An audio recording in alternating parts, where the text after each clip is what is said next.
गुलाब जइसन खिलल बारू,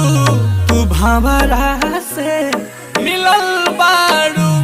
करत दिल के कतल बारू, के कर मेहनत के फल